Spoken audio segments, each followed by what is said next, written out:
Bonjour à tous. Aujourd'hui, je suis accompagnée de Éric Huard, préventionniste enquêteur au sein de la Régie de police Thérèse de Blainville.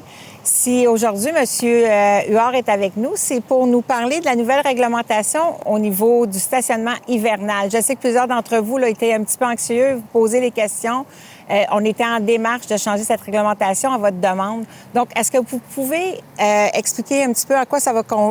Qu'est-ce que c'est, là, la nouvelle réglementation? Bien, c'est important, il n'y a plus de système de vignettes en place, mais il est à noter que du 15 novembre au 15 avril, il est interdit de se stationner sur l'ensemble du territoire de minuit à 7 heures le matin, sauf si la municipalité envoie un avis qui l'autorise. Les exceptions, où est-ce qu'on peut s'informer pour ces informations-là? Il y a deux façons claires, soit le site Internet de la municipalité et aussi on peut composer un numéro, on peut appeler sur une ligne générale, quelqu'un qui est moins à l'aise avec Internet. Il y aura un message vocal général qui donnera l'état de situation pour l'autorisation. Et sur le site Web, eh bien, sur la page d'accueil, en haut à droite, il y aura un pictogramme rouge et vert qui indiquera dès 16 heures, c'est vraiment à 16 heures que l'information va être émise et publiée, que si oui ou non, on peut se stationner sur l'ensemble du territoire. Et bien sûr, si les panneaux en place le permettent, il faut respecter la signalisation.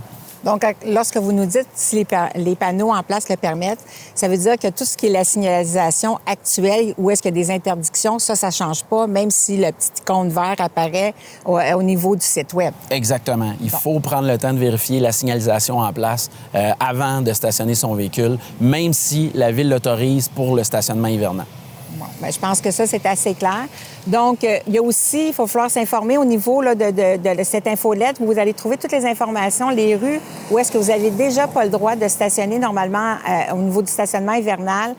Ça ne change pas. Donc, ça va être les mêmes règles. Il faut les suivre. C'est important d'être à l'affût de cette information-là. On a une seule recommandation qu'on aimerait noter. On demande aux gens d'éviter de se stationner côte à côte pour faciliter la circulation et pour les véhicules d'urgence. Ça nous aiderait beaucoup. Donc, c'est une recommandation qu'on fait de jour comme de nuit. Ah, tout à fait. Vous faites bien de le mentionner. On le voit régulièrement. Vous savez, oui, de jour, vous avez le droit de stationner.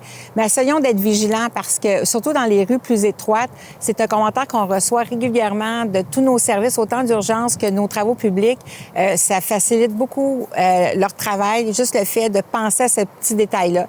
Donc, on vous souhaite à tous un bel hiver, de bien profiter de ce stationnement-là qui, je crois, va être simplifié pour tout le monde parce que c'est à votre demande qu'on a fait ces changements-là. Puis au plaisir de vous voir très bientôt.